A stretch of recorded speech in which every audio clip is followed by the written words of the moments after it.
Pyramid of Light is the epitome of 4Kids Yu-Gi-Oh! It's completely detached from real life or any meaningful real-life struggles, but it's packed with so much cheesy dialogue and fluffy friendship that it kinda hurts.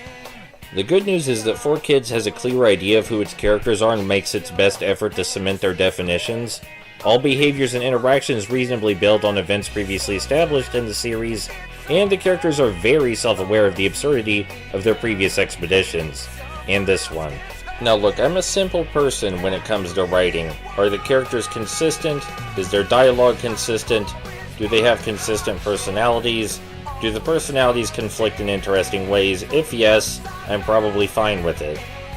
While all of those may seem very basic, and they are, at least Pyramid of Light succeeds at them, and it has a few running gags based on the characters' personalities, such as Pegasus taking every dig at Kaiba's failures as possible. And I think it only helps things that because this script was made by 4Kids themselves, the characters are very aware of how ridiculous their situation is and aren't afraid to talk about it, while still taking it seriously. Now on to the bad shit. The villain needs to be killed 3 times for no apparent reason.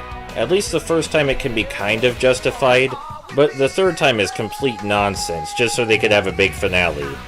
And the film's plot isn't too concerned with consistent rules. They pull that "it's magic, I don't need to explain anything" bullshit card as much as possible. And this isn't accident or incompetence either. The rules of the magic at play are left intentionally obscured so they can get away with whatever they want. In other words, it's best not to ask questions. It is perfectly okay to leave your brain off while watching this thing, and the only foreshadowing is so obvious that it's practically written out like a goddamn strategy guide. So no, it's not for the thinking man, and probably not for the average adult.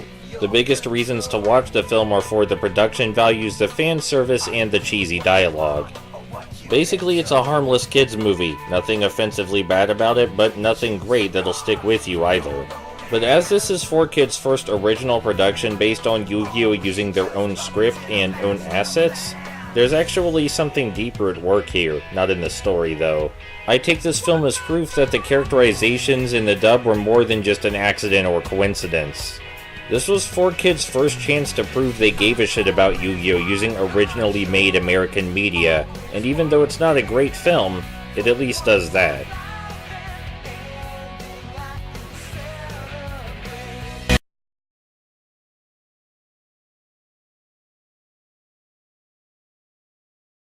Alright, now I'm sure at least some of you want an example of what I'm talking about with character consistency in regards to the 4Kids dub.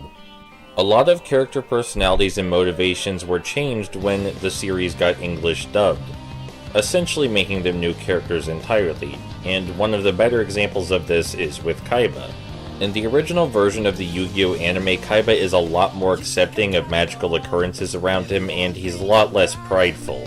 This is in stark contrast to the English dub where Kaiba always adamantly denies any magical occurrences around him.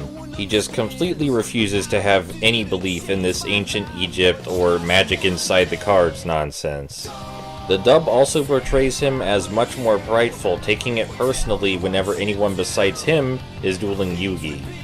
The reason these changes to Kaiba's character are important is because they're instrumental to the way the film's story plays out, and the film's story would not make sense if Kaiba's character was not changed in this manner.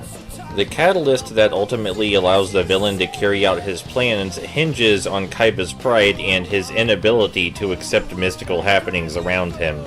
They're crucial to the central conflict of the film. And they also make for one of probably the only emotionally subtle scenes in the film where Kaiba sees everything crumbling around him and has a brief moment of doubt before going back to being completely ignorant again. Having Kaiba recklessly driven by pride and his disbelief in magic also made a lot of the scenes in the actual series make more sense, and it also ensures that any Japanese viewers who saw the translated version of Pyramid of Light didn't understand what was happening at all or why Kaiba was behaving this way, because his character in the original anime is completely different from that of the dub. I also find that the 4Kids version of Kaiba with his pride and denial of magic is a lot more relatable and a lot more interesting as a character in general, but that's more subjective. What isn't subjective is that the 4Kids rendition of Kaiba is crucial to making the film's story work, which means they understood the changes to the character, and they built on them, and it's a good thing. They understood writing. That matters. There's one particular scene in the movie that I think justifies all this rambling and perfectly demonstrates how crucial Kaiba's changed character was to the film's core conflict.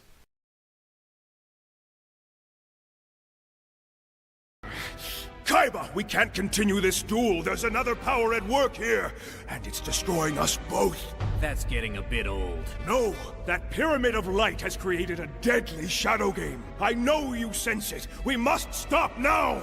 The only thing I sense is your fear. Not that I blame you. But I came here to win, and stopping's not an option! For all the times you humiliated me in a duel, when clearly I should have been champion! For all the times I had to listen to you preach about the heart of the cards! You're going down, Yugi, and my Blue Eyes Ultimate Dragon is gonna put you there! Kaiba, once again, your ridiculously overinflated ego blinds you to the truth!